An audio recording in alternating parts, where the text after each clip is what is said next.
présentation. Donc, on a deux présentateurs aujourd'hui. C'est surtout Rani, je crois, qui va prendre la parole avec nous. Il est dirigé par le professeur Kevin Bouchard pour ses études de doctorat. Puis, la personne qui va nous présenter aujourd'hui, c'est Rani Bagheza, qui va nous parler de la reconnaissance de profils de personnes dans les villes intelligentes. Donc, je te laisse la parole, Rani, pour la suite. Ah, ok, donc vous devriez voir mon écran là, ça devrait être bon. Comme vous l'a dit Marie-Philippe, moi j'ai fait mon doctorat sur la reconnaissance de profils de personnes dans les villes intelligentes, sous le mandat en fait Activille, donc le mandat interne numéro 106. Et je vais vous présenter un petit peu le projet. Le projet n'est pas encore fini. Et je vais d'abord un peu partir donc du contexte, si ça marche. Je vais d'abord présenter en fait le contexte du projet, rappeler un petit peu dans quel contexte le projet était fait, les travaux du laboratoire. Je présenterai un petit peu, je parlerai un petit peu des habitats intelligents et des villes intelligentes.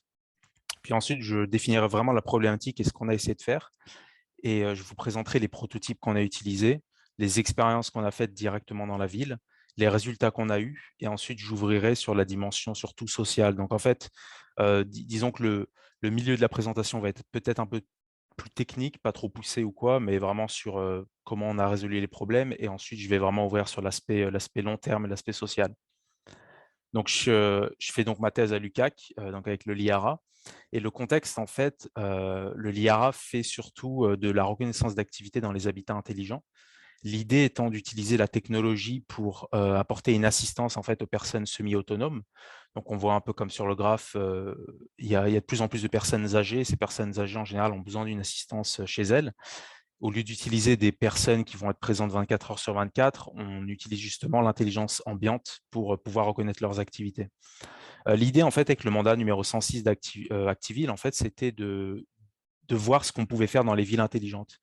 Donc, on étend un petit peu cette assistance aux personnes, aux villes intelligentes, et on se dit, qu'est-ce qui est possible de faire dans les villes? Donc, en fait, la problématique a beaucoup évolué au fur et à mesure, puisqu'au début, c'était vraiment reconnaissance d'activité, Activille, donc dans les villes. Et petit à petit, on s'est dirigé vers des profils, mais on verra, on va comme full circle à la fin, puisqu'on peut retourner sur des activités, en fait, à la fin. Et l'idée, en fait, c'était vraiment d'appuyer sur l'accessibilité, l'inclusivité et la participation sociale des personnes dans les villes au fur et à mesure du développement de la problématique. Et c'est un peu des continuations du mandat numéro 38 qui avait été fait, je pense, sous le cas de la thèse de Mehdi, qui en fait avait utilisé des smartphones pour reconnaître des activités dans la ville. Le problème étant que quand on utilise des smartphones, ce qu'on peut reconnaître, c'est surtout des macro-activités dans la ville. Donc la personne, si elle va à la banque, si elle va à la mairie, si elle va faire ses courses, etc. Mais pour reconnaître des micro-activités, c'est beaucoup plus difficile juste avec un smartphone. Donc pour rapidement aller sur les habitats intelligents, en général, les habitats intelligents, simplement les habitats dans lesquels on met des capteurs environnementaux, où on peut aussi avoir des capteurs, des wearables, des capteurs portables sur les habitants. Et l'idée étant de reconnaître les activités de ces personnes en utilisant l'intelligence artificielle et de pouvoir voir quand la personne va dévier d'une certaine norme et pouvoir en fait constater des anomalies. Le problème en fait de ces applications-là, c'est qu'elles sont limitées à l'habitat. Et en fait, quand on passe dans les villes intelligentes, on se rend compte qu'on ne va pas pouvoir en fait cribler la ville de capteurs. On va pouvoir mettre 100 000 capteurs dans la ville pour pouvoir reconnaître tout ce qui se passe. Maintenant, utiliser des capteurs portables, donc utiliser par exemple des montres intelligentes ou un peu des systèmes un peu plus complexes comme celui que j'ai montré, euh, ça va poser des problèmes non seulement déjà de prix, le prix des appareils, mais aussi des problèmes d'encombrement et de vie privée aussi. C'est-à-dire que ça voudrait dire qu'il faudrait pour chaque personne qu'on veut assister dans la ville, la sélectionner individuellement avant, leur fournir l'équipement et ensuite pouvoir connecter tout un système et pouvoir reconnaître leurs activités. Donc, si la personne ne porte pas l'équipement, on ne peut rien faire en fait. Donc, notre idée, c'était au lieu de partir du point de vue de la personne, on part du point de vue de la ville. Donc, qu'est-ce qu'on peut faire à partir du point de vue de la ville en mettant des capteurs dans la ville? Et on se rend vite compte que les capteurs qui sont utilisés dans les habitats intelligents, donc à savoir des capteurs de mouvement, des capteurs de contact, vont pas nécessairement être adaptés à la ville à cause non seulement de la taille de la ville par rapport à un habitat intelligent et du bruit ambiant, de la pollution ambiante. Donc, on s'est tourné en fait vers des micros et des caméras. Maintenant, forcément, ça pose directement des problèmes en fait de vie privée, de se dire d'enregistrer en fait l'image et le son des personnes. pour l'instant, les micros, je vais laisser ça de côté puisqu'on a laissé ça de côté aussi dans la thèse pour le moment, pour se focus sur des données qui donnaient des meilleurs résultats. Et niveau des caméras, en fait, on s'est dit que simplement l'alternative à des caméras RGB standard, donc les mêmes caméras qu'il y a sur un téléphone par exemple, on utilise des caméras thermiques. Et l'avantage de ces caméras thermiques, c'est que ça permet de conserver un peu de vie privée pour ces personnes-là, puisqu'on ne voit pas leur visage clairement. La caméra thermique, vous le verrez dans 2 slides, tout ce qu'elle capture, c'est vraiment des différences de température entre différents pixels. De là est parti en fait le premier prototype, donc c'est vraiment expérimental. La première chose qu'on a fait, c'est de se dire quel résultat on peut avoir avec les composants les plus basiques, les composants les plus simples et les composants qui consomment le moins en fait. Donc on est parti sur un Arduino Duet, donc une carte vraiment simple, et on a en fait fait 4 nœuds comme ça. Donc, vous pouvez voir sur le nœud, le capteur principal, c'est en fait le grid eye, qui est le capteur qui est l'œil en fait du système, qui est un capteur qui va capturer une matrice de 8 par 8. Et en fait, chaque pixel, c'est simplement une valeur de température. Donc, comme vous pouvez le voir sur l'image, l'idée, c'est que selon comment les personnes marchent, on s'attendait à voir en fait différents patterns, différentes formes émerger. Et on s'est dit, est-ce qu'on peut utiliser ça pour faire de la reconnaissance d'activité? Donc, on a fait différentes choses. On a essayé de faire la reconnaissance d'âge, donc un enfant, un adulte, une personne âgée. De la reconnaissance d'activité seulement, on s'est rendu compte, bon, on déploie le système sur une portion de trottoir dans la ville. Donc, les activités qu'on peut reconnaître, ce n'est pas aussi complexe que dans une maison. Dans un habitat, on peut voir prendre une douche, se faire à manger, mais dans une ville, ça va principalement être quel moyen de locomotion la personne est en train d'utiliser. Idéalement, pour avoir vraiment une bonne définition des activités, il faudrait croiser plusieurs systèmes en réalité. Donc déjà, on a fait le truc le plus basique de savoir est-ce qu'on peut voir si une personne est présente devant le capteur ou n'est pas présente. Donc bon, ça veut dire on a eu 94% de résultats dessus, ça veut dire que les capteurs fonctionnent. Donc, bon, tu es déjà content. Ensuite, sur les tailles des groupes, l'activité et l'âge, on a eu des résultats qui n'étaient pas aussi mauvais que ce à quoi on s'attendait, donc c'est assez prometteur, mais ce n'était pas encore très très bon. Donc là-dessus, on s'est dirigé sur le deuxième prototype, où en fait l'idée était d'avoir une carte simplement plus puissante, une carte plus puissante, des capteurs plus puissants. Donc là, comme j'ai dit, on a équipé les capteurs de micro, les cartes de micro, mais on a aussi essayé 2 types de caméras différentes. Et pour l'instant, on a laissé la caméra basse résolution de côté pour se concentrer sur les données plus prometteuses en fait.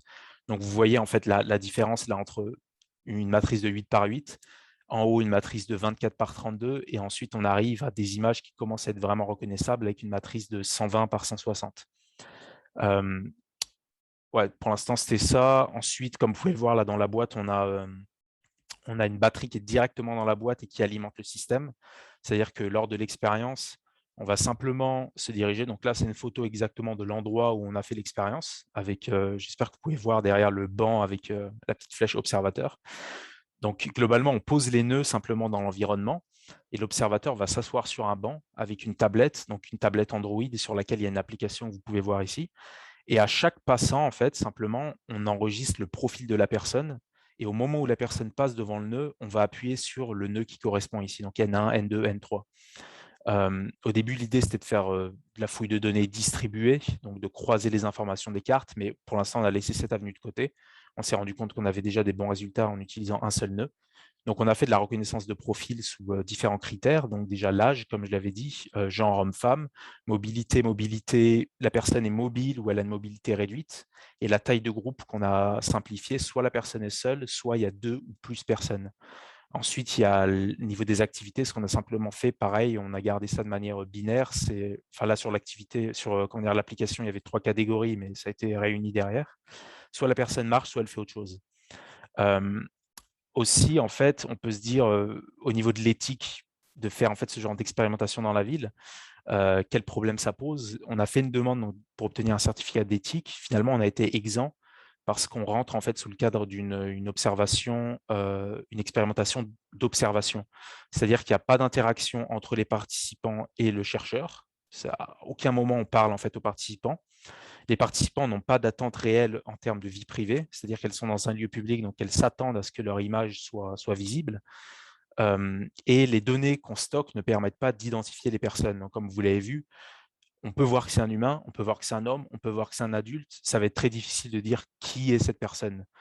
Après, on peut recroiser ça avec d'autres données, etc. Ça, c'est au-delà du point, mais les données qu'on stocke ne permettent pas d'identifier la personne. Et dans le système final, même ces données-là ne sont plus stockées, c'est-à-dire que des algorithmes sont utilisés pour faire de la reconnaissance de profil et on finit par ne pas avoir en fait ces données tout simplement.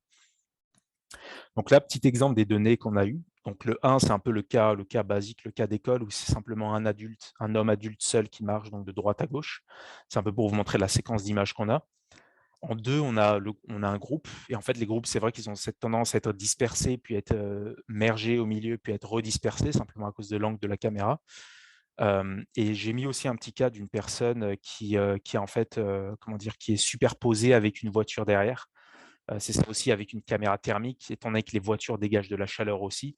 Il y a ce problème-là supplémentaire pour l'algorithme de savoir en fait faire la différence entre ce qui est la silhouette et ce qui n'est pas la silhouette. Aussi un problème qui était assez intéressant de voir, c'est la distance de la personne par rapport à la caméra. Plus la personne est proche, moins on voit une grande portion de sa silhouette. C'est-à-dire que là, c'est même pas encore les cas extrêmes, mais on avait des moments où on voyait vraiment que jusque le milieu de la cuisse d'une personne, et ça va être très difficile de reconnaître un profil là-dessus. Et des fois, des personnes qui sont simplement de l'autre côté de la route, très très loin sur le trottoir, et on a peut-être un peu du mal, ou alors les silhouettes sont beaucoup plus petites. Donc ça, c'est toutes des choses qu'on a dû prendre en compte quand on s'est demandé quels algorithmes utiliser. Et en 4, donc vous voyez un petit peu les différents types de personnes. Donc, les personnes moi j'appelais ça des scooters, mais c'est des chaises roulantes électriques, en vélo, en skateboard, et une personne par exemple qui promène son chien.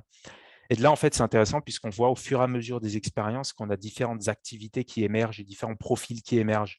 Donc, on part vraiment d'un cas assez simple, binaire, et on se rend compte que dans le monde réel, quand on fait les expériences, il y a beaucoup, beaucoup, beaucoup plus de profils qui émergent et ça donne aussi beaucoup plus de possibilités au final pour le système. Les leçons tirées des expériences, il faut que les nœuds soient invisibles. Donc ça, je m'en suis rendu compte à la première expérimentation. Déjà, quand les personnes, c'est-à-dire que la première expérimentation, les nœuds n'étaient pas nécessairement bien cachés. Quand les personnes voient qu'elles sont observées ou qu'elles voient simplement un objet qu'elles ne connaissent pas, leur démarche va être affectée. C'est-à-dire que certaines personnes s'arrêtent complètement pour regarder le device et d'autres personnes se sentent observées, donc elles marchent un petit peu différemment. Et j'ai même eu le cas d'une personne qui a simplement vu le prototype, qui s'est approchée, qui a pris le prototype et qui s'est barré avec. Du coup, j'ai dû un peu lui courir après et lui dire que c'était mon matériel. Mais bon, du coup, c'est important que les nœuds soient vraiment cachés, entre guillemets, dans l'environnement et vraiment mergés, fusionnés avec l'environnement. L'importance aussi du positionnement des nœuds, comme j'ai dit, la distance au nœud va faire que la taille de la silhouette va varier.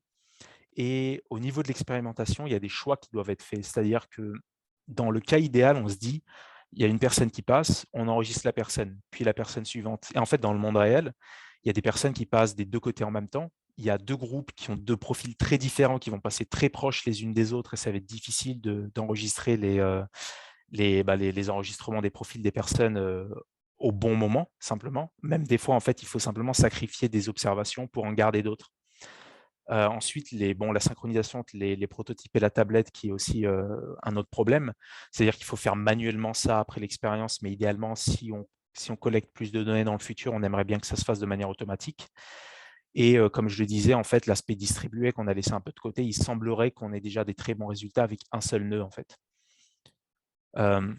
Au niveau des challenges, des obstacles, c'est vrai que déjà, on a la faible résolution des images. Donc, c'est vrai qu'en général, dans la littérature, quand on regarde ce qui se fait, c'est des résolutions qui vont être 2 à 3 fois supérieures à ce qu'on utilise.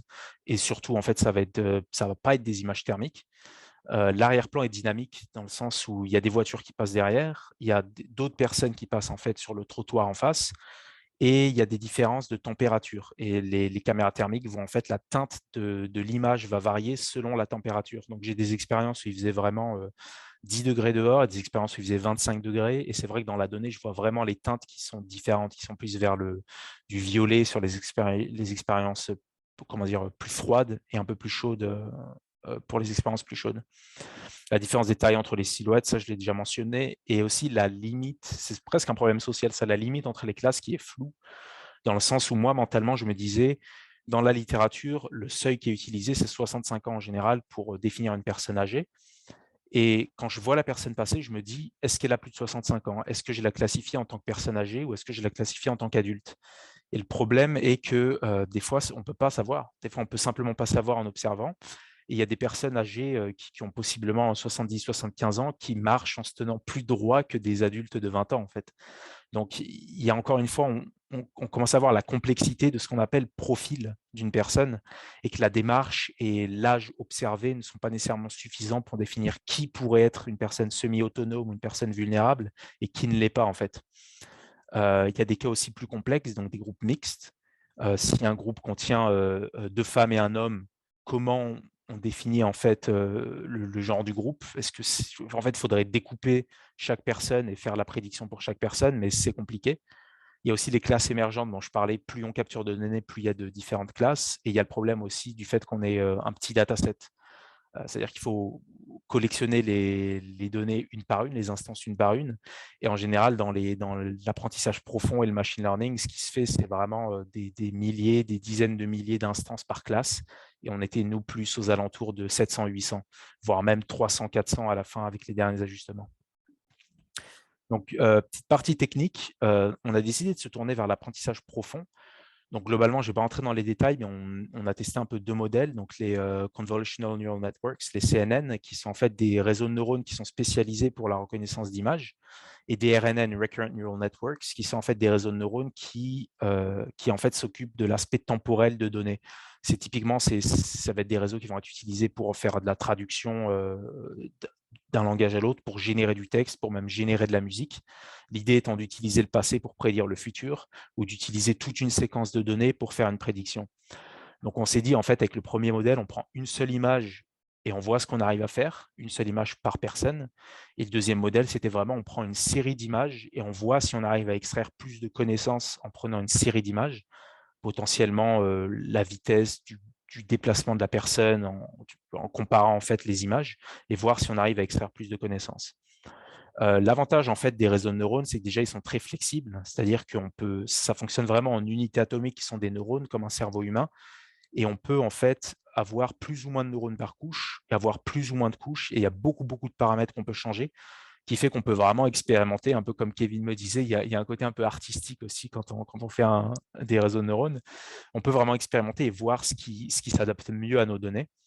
Et il y a aussi un aspect de généralisation et d'apprentissage de caractéristiques. C'est-à-dire que, en règle générale, ce qu'on ferait dans de l'analyse d'images, c'est qu'on prend les images, on applique des filtres, des masques, des algorithmes, on extrait des caractéristiques. Ce que j'entends par caractéristiques, c'est par exemple les bordures. Vous voyez l'oiseau, par exemple. Si on veut reconnaître qu'il y a un oiseau, il faut qu'on soit capable de reconnaître qu'il y a un bec dans l'image.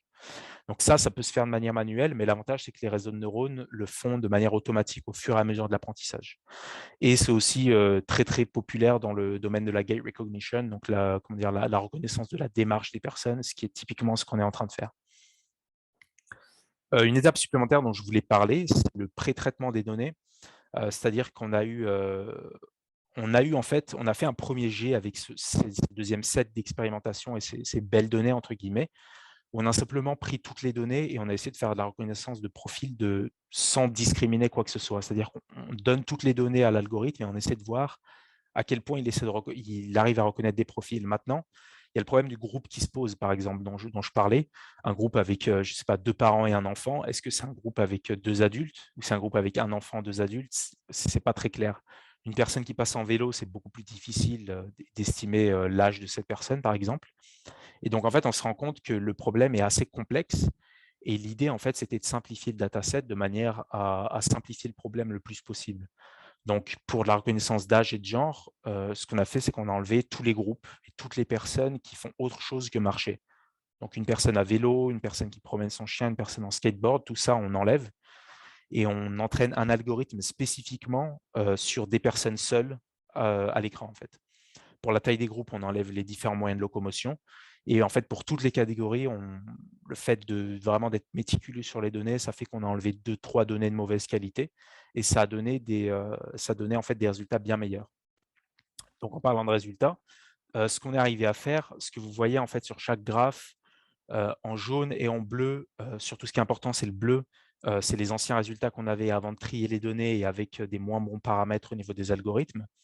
Et en vert et en rouge, c'est les résultats qu'on a eus avec les nouveaux modèles.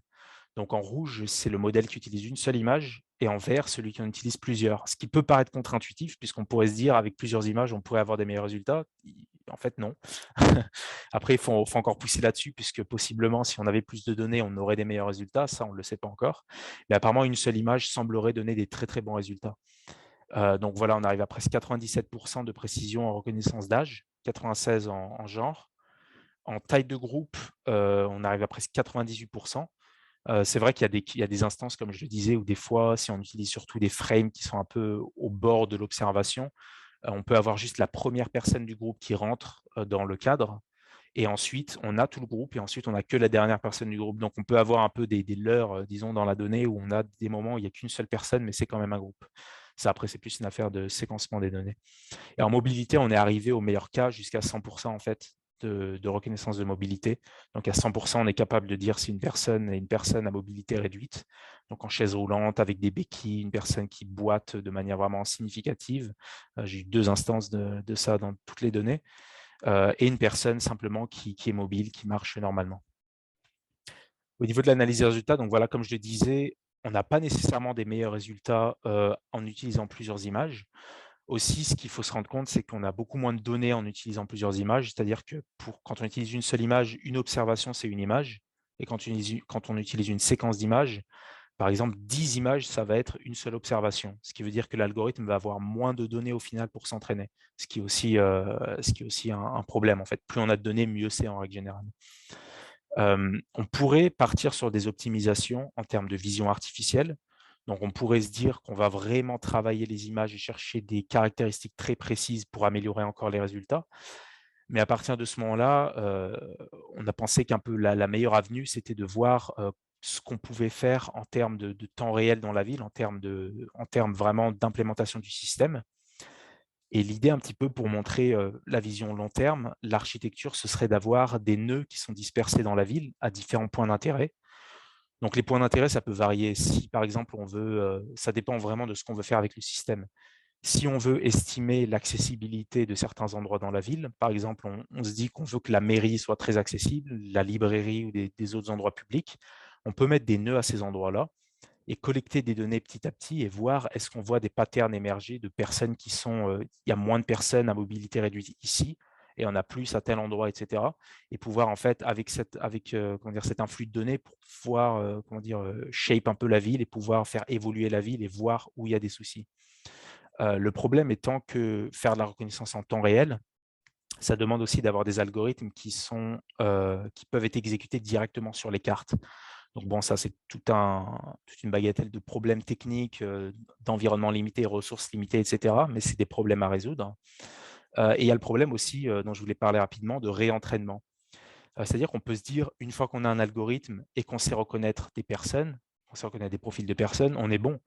Mais en réalité, il y a ce qu'on appelle le concept drift, ce qui fait qu'en fait, au fur et à mesure du temps, les données vont changer. Donc, je vais prendre un exemple simple. Un algorithme qui est entraîné dans la journée ne va pas nécessairement être bon pour faire des prédictions la nuit.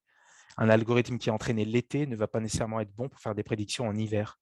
Surtout qu'on parle de caméras thermiques, donc il y a déjà l'aspect des températures qui va changer, mais simplement qu'en hiver, les personnes vont être beaucoup plus habillées, surtout au Canada, alors qu'en été, elles ne vont pas l'être. Ce qui veut dire qu'en fait, un algorithme qui est entraîné sur des personnes qui sont en manteau contre des personnes qui sont en débardeur en été, va pas avoir les mêmes performances. C'est pour ça que c'est important en fait de réfléchir au long terme, de se dire, d'avoir un algorithme qui est capable de se réentraîner lui-même automatiquement en fait.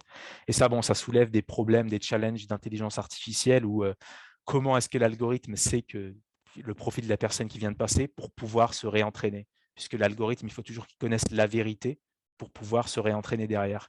Mais comment est-ce qu'il connaît la vérité alors que lui-même essaie de trouver la vérité? Donc, c'est un petit peu le catch-22. Bon, ce n'est pas des problèmes que je pourrais aborder dans ma thèse, mais c'est des problèmes intéressants à long terme. Donc, pour l'instant, c'est vrai qu'on se rend compte qu'il y aura sûrement une intervention humaine ponctuelle qui permettra de réentraîner les algorithmes et on va ajouter graduellement des nœuds dans la ville. Et l'idée, bon, excusez un peu l'IHM comme ça, je voulais montrer un peu rapidement à quoi ça ressemblerait. L'idée, ce serait que la ville ait une espèce de tableau de bord comme ça avec différents paramètres et puisse en fait voir en temps réel les profils des personnes devant chaque nœud en fait. Donc là, on imagine un déploiement où il y a une quinzaine de nœuds à peu près. Et on pourrait aussi afficher ça sous forme de heatmap en ayant vraiment des concentrations de, bon, On veut voir quelle est la concentration de personnes à mobilité réduite, quelle est la concentration de personnes à vélo, quelle est la concentration de personnes en chaise roulante ou de personnes âgées. Et on pourrait voir ça directement. On pourrait aussi voir des moyennes sur des journées entières, des plusieurs heures. On pourrait voir des tendances. Et en fait, avec le fait de capturer toutes ces données-là en temps réel et d'accumuler toutes ces données-là, on pourrait vraiment voir en fait des tendances se dégager et pouvoir vraiment utiliser ça pour améliorer et moderniser la ville. Se rendre compte qu'à tel endroit, il n'y a jamais tel profil de personnes qui passe. Pourquoi? Et là, on peut se poser la question et de là, on peut commencer à faire des modifications. Donc voilà, ça mène à une meilleure compréhension de la ville et ça permet aussi d'ajouter, enfin, on permet petit à petit, plus on a de données, d'ajouter différents types différentes classes, différents profils de personnes et différents types d'événements. Au niveau un petit peu du projet, je réfléchissais un peu à la manière, l'approche que j'ai eue.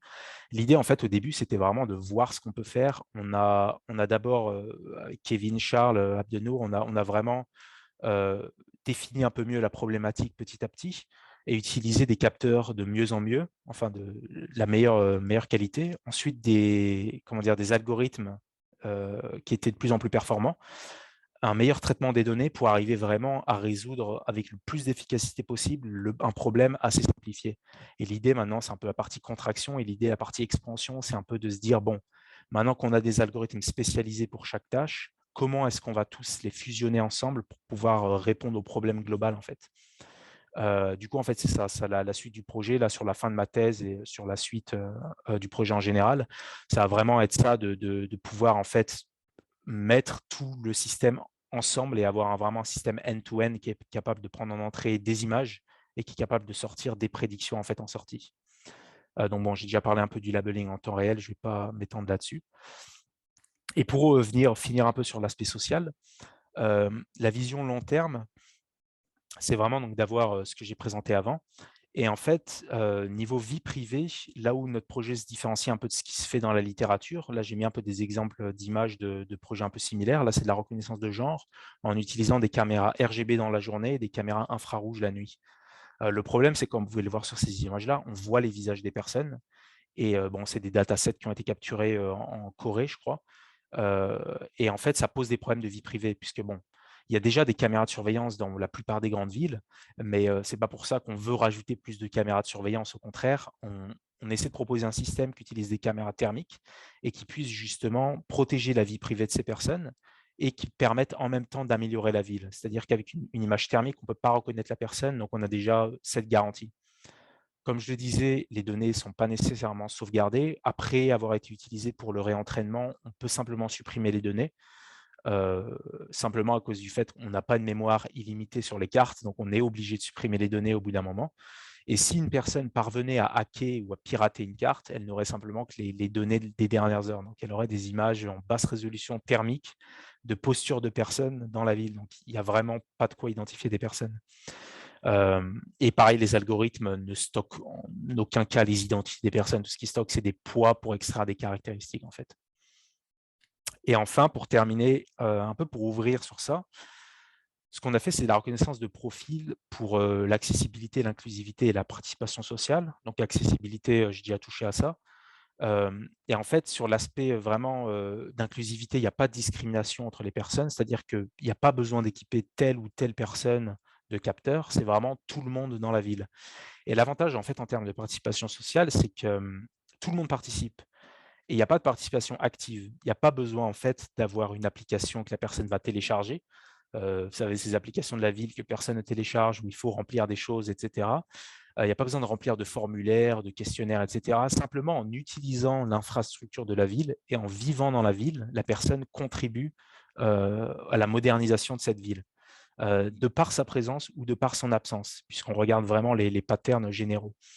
Et l'idée, c'est qu'il y a vraiment énormément d'applications qu'on pourrait faire. Simplement, je pense simplement à de la détection de chute, ça se fait très, très bien. Si un déploiement assez dense et à des endroits bien choisis, on peut détecter des chutes et possiblement avoir une assistance qui arrive immédiatement ou qui arrive très, très rapidement et pouvoir potentiellement sauver des vies. Il y a aussi de la reconnaissance de comportements dangereux, comme vous voyez là sur les images en noir et blanc, qui a été fait dans la recherche, c'est avec des caméras infrarouges. On peut reconnaître des comportements dangereux, des personnes qui rampent, des personnes armées, etc. On peut reconnaître aussi ce qui a été fait dans la littérature, ça me fait un peu rire, on peut reconnaître des personnes qui sont ivres en utilisant simplement des caméras thermiques, simplement à cause de la dilatation des vaisseaux sanguins. Ils ont été capables, en regardant un peu les yeux des personnes et les visages, pouvoir voir, et les mains aussi, pour voir si la personne est ivre, et aussi avec la démarche.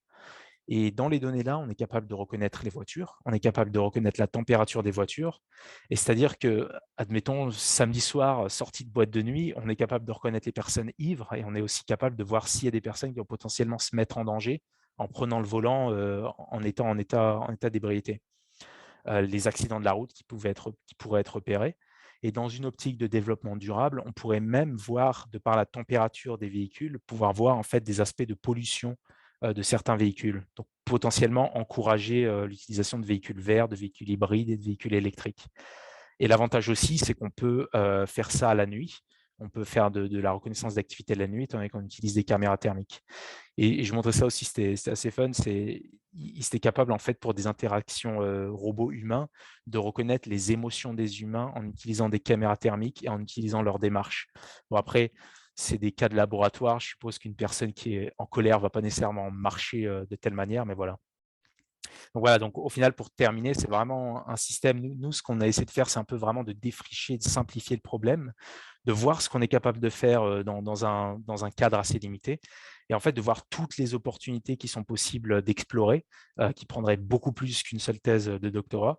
Et donc, c'est vraiment un système qui est vivant, qui est itératif, un système en couche, et qui pourrait être installé dans des villes de petite, moyenne, grande taille. Et il y a vraiment énormément de choses à faire avec ce système-là. Voilà. Merci de votre attention.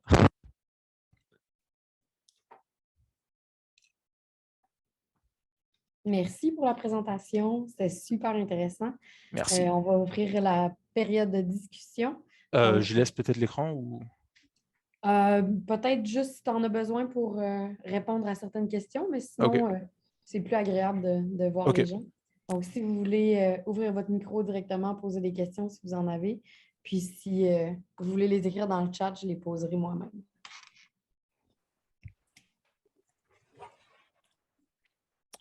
Oui, allez-y. Hein. Je ne sais pas qui... Sylvie, peut-être, je vois une main. Oui, bonjour. Bonjour. Merci beaucoup pour la présentation. Ça m'a vraiment beaucoup intéressée. Comme spécialiste de la marche, c'est sûr que j'y vois beaucoup d'éléments là, de développement. J'ai quelques questions techniques. Vous présentez beaucoup des images, surtout dans le plan sagittal des personnes. Je me demandais pourquoi vous n'aviez pas des vues frontales qui vous permettent de mieux détecter si c'est une personne âgée ou non âgée, parce que ben, ça donne une information qu'on ne voit pas du point de vue là, de côté de la personne. Ça, c'était une question que j'avais. J'avais aussi une question sur l'espace entre la détection des nœuds, c'est-à-dire que si on veut couvrir un espace comment vous calculez ce nombre de nœuds-là nécessaires? Ça, j'avais pas d'idée de comment vous regardiez ça. Puis peut-être un dernier élément, c'est que vous mentionnez beaucoup que vos études concernent les villes. Mais je crois que ça pourrait concerner beaucoup d'autres espaces que les villes. Est-ce que, je suppose que ces capteurs-là peuvent s'utiliser à l'intérieur, puis je verrais un endroit, par exemple, comme un musée des beaux-arts qui essaie de voir comment les gens circulent dans le musée. Peut-être que ça pourrait être aussi intéressant là, d'aller plus dans des endroits un peu plus fermés et un peu plus restreints. Voilà, j'ai ces 3 questions. Ouais. Merci pour vos questions. Pour la vue de côté, il y a eu plusieurs choses en fait. La première chose, c'est simplement le setup expérimental. C'est-à-dire que si on essaie de prendre une vue de face, étant donné qu'on est sur une observation, une expérimentation d'observation, on n'a pas d'interaction avec les participants. Ça voudrait dire qu'en fait, on est obligé de mettre une caméra devant eux, en fait, sur le trottoir. Et c'est-à-dire qu'à un moment donné, la personne va forcément voir la caméra. Ou alors, il faudrait vraiment pouvoir attacher des caméras un peu comme des caméras de surveillance, et ça demanderait beaucoup de moyens, ça demanderait beaucoup de participation de la ville. Donc, en fait, simplement, la réponse simple, c'est que c'était le plus simple de faire comme ça. Et aussi, il y avait l'aspect que, étant donné qu'on ne voit pas le visage des personnes, même si c'est vrai que ce n'est pas évident sur une caméra thermique de pouvoir identifier la personne, ça donnait une couche supplémentaire en fait, de vie privée, quoi. Mais c'est vrai qu'on n'est pas fermé au fait d'utiliser différents angles de vue. Je pense qu'on pourrait vraiment apprendre beaucoup de choses là-dessus, mais c'est vrai que là, c'était plus simple de faire comme ça. Pour l'espace entre les nœuds, justement, c'est un des points que j'avais retiré, mais on s'est rendu compte qu'il n'y avait pas de one size fits all. Pour trouver en fait cet endroit-là, je suis allé pas mal d'endroits dans la ville en me demandant quels endroits réunissent les bons critères pour pouvoir installer les nœuds. Mais c'est vrai qu'en fait, plus il y a d'espace entre les nœuds, en termes d'expérimentation, plus ça peut être difficile puisqu'on a beaucoup de gens qui rentrent dans le système en même temps. Donc, ça peut être difficile de keep track of everyone. Et en fait, ça va surtout dépendre de l'architecture de la ville. Donc, je pense que là, c'est un problème vraiment concret qu'il va falloir résoudre au cas par cas. Et ça dépend de l'angle de vue de la ville, de l'angle de vue de la caméra, pardon, et ça dépend de ce qu'on veut faire en fait avec les nœuds. Donc, je ne pense pas qu'il y ait de réponse unique. Je pense que déjà, on a identifié qu'on pouvait se servir d'un seul nœud, qu'on n'avait pas nécessairement besoin de collecter les données sur un nœud, puis un autre nœud, puis un autre nœud, utiliser ces 3 nœuds pour pouvoir faire une prédiction. Donc, je pense que le système va être beaucoup plus flexible de cette partie-là. Mais le challenge, ça va être de trouver des emplacements de nœuds qui permettent de voir une assez grande portion de la silhouette et une assez grande scène sans être trop proche ou trop loin de la silhouette. Mais voilà, je pense que ça va vraiment être un problème où il va falloir expérimenter avec beaucoup de critères différents, de paramètres différents et voir ce qu'on est capable de faire au niveau d'apprentissage. Si, Rani, Ouais. si tu me permets, juste compléter aussi, il faut imaginer que on pourrait quand même procéder de façon un peu intuitive. Donc, moi, je me mets à la place d'un urbaniste là, dans une ville et qui veut collecter de l'information sur la population qui se déplace.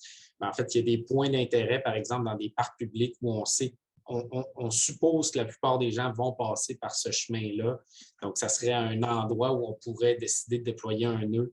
Tu n'as pas nécessairement besoin de mettre beaucoup de nœuds dans un parc si ce que tu veux voir, c'est est-ce que ton parc est utilisé par la plupart des gens. Fait que ça dépend aussi de la question auquel tu essaies de répondre là, avec le système. Tu sais, nous, comme vous l'avez vu avec les ouvertures que Rani a présentées, il y a quand même beaucoup de possibilités de ce qu'on peut faire avec ce type de technologie-là.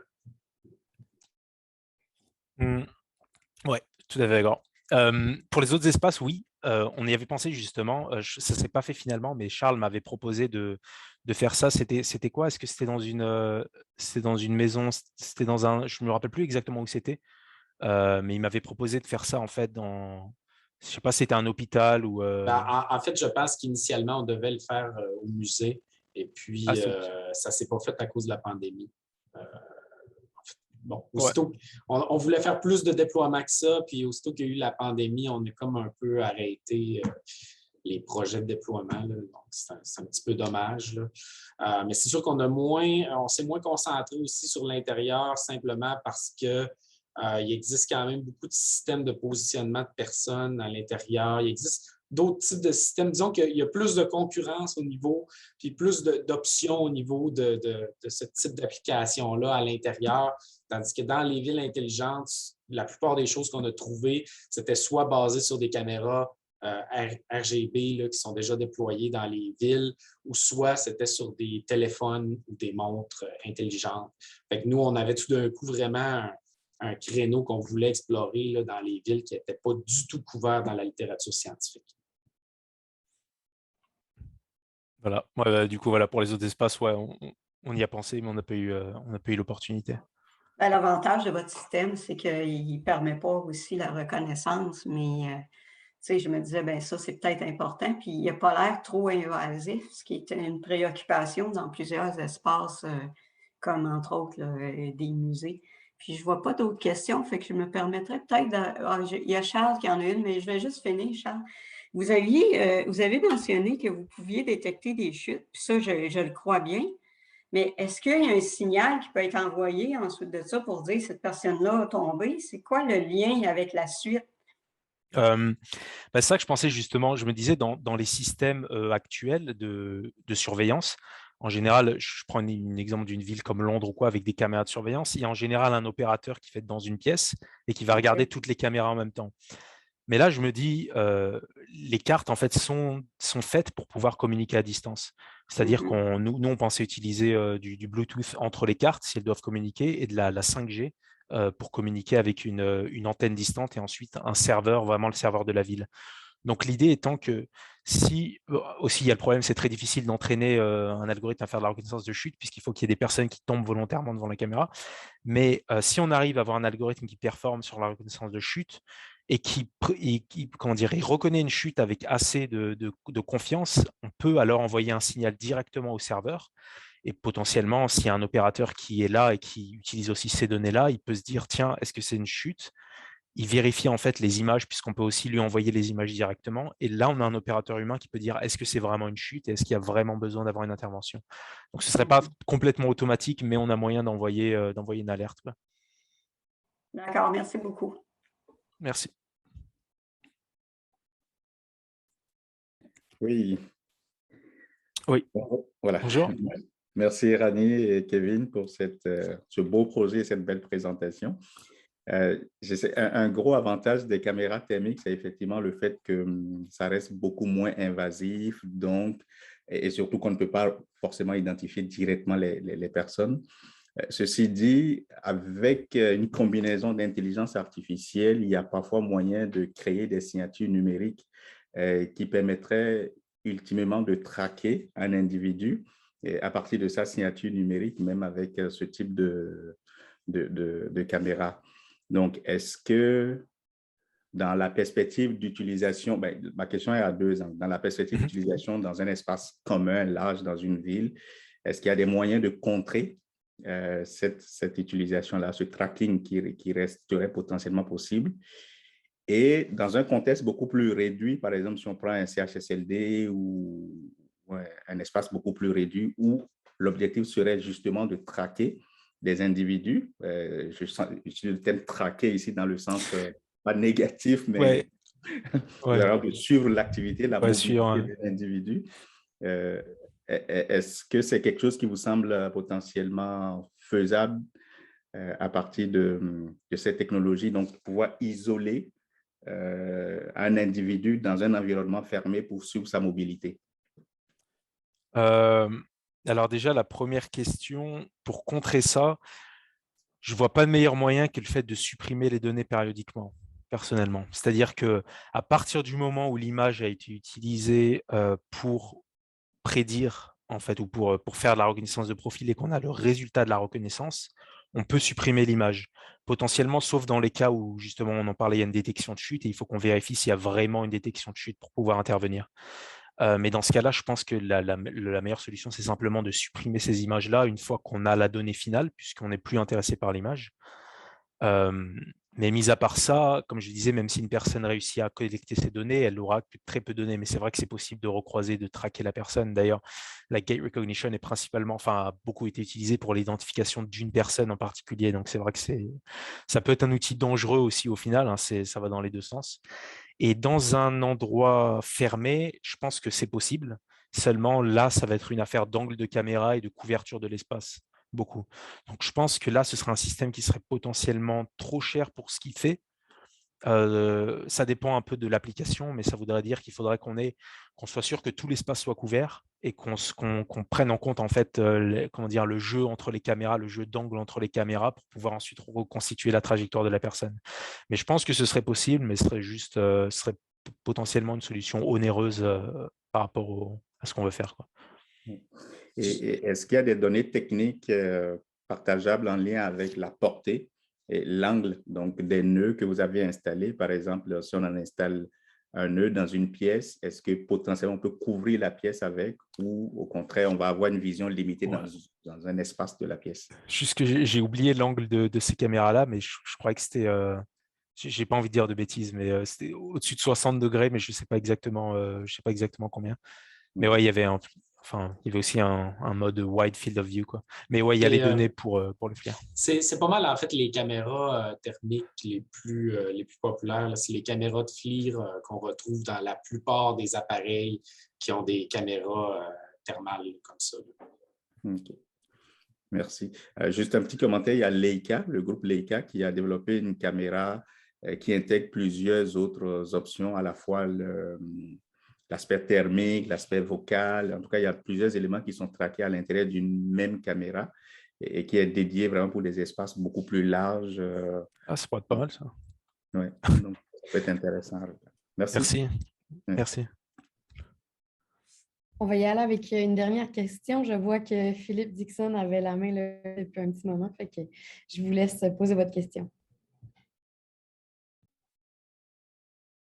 On ne vous entend pas. Ah oui. Je suis désolé. Est-ce que vous m'entendez?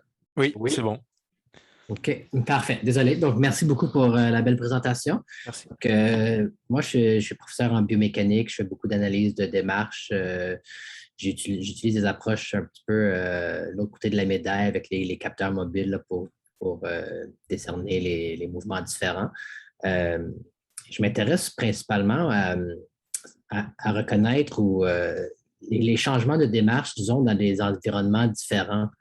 Je me demandais si votre technique serait assez sensible pour, par exemple, on pourrait dire, OK, on a reconnu que c'est un individu avec une mobilité réduite qui marche avec X vitesse dans un endroit qui nous semble assez facile d'accès.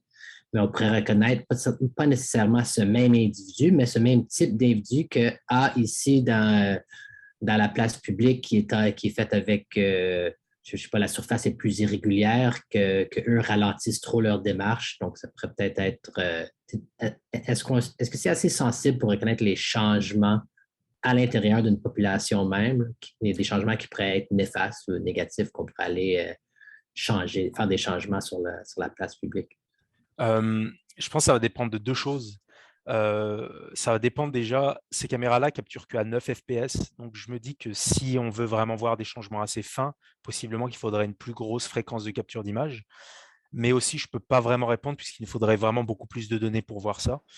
C'est-à-dire, moi, je pense à un exemple, si une personne marche dans la neige et ne marche pas dans la neige, possiblement ça qu'on pourrait le voir. Bon, déjà, on pourrait voir la neige sur le sol, etc. Mais comment la démarche sera affectée, on pourrait sûrement le voir. Mais je pense que c'est ça. Il faudrait possiblement une plus grosse fréquence de capture d'image et possiblement, il faudrait simplement plus de données pour voir ça. Parce que l'idée après, ça va être de pouvoir voir ce type d'individu dans cet environnement-là. Il faudrait assez de données pour pouvoir en fait créer une sorte de cluster en se disant toutes ces personnes-là qui ont un peu cette démarche-là assez similaire. Mais c'est-à-dire que créer un cluster, si c'est une seule instance qu'on a sur les 800 données qu'on a, ça va être très, très difficile. Mais si on imagine qu'on a 100 000, 500 000, 1 million d'entrées, je pense que ce serait possible, quoi, avec des caméras qui capturent à une assez haute fréquence, quoi. C'est ça l'affaire. Si je peux juste faire un petit peu de pouce, c'est clair que notre ensemble de données ne peut pas généraliser parce qu'on l'a capturé seulement dans un type d'environnement. Fait que, malheureusement, c'est une des limites, c'est que si on veut que ça généralise ce genre d'approche-là, il faudrait aller chercher des images dans différents types d'environnements et là, on pourra peut-être le voir. La bonne nouvelle, c'est que même si le FPS est bas, si les personnes qui nous intéressent, c'est les personnes à mobilité réduite, souvent, elles vont marcher moins vite, donc on va avoir plus d'images, donc plus de précision. On a moins de précision sur les personnes qui marchent plus vite, évidemment, parce qu'on a moins d'images de ces personnes-là. Donc, mais c'est sûr qu'on ne l'a pas testé, donc c'est embêtant de l'affirmer hors de tout doute. Donc, merci beaucoup. Si jamais ça vous intéresse de poursuivre ce genre d'idées, je suis ouvert. Merci. Donc, c'est ce qui va conclure notre Midi Inter d'aujourd'hui. Merci beaucoup pour la présentation, Rani.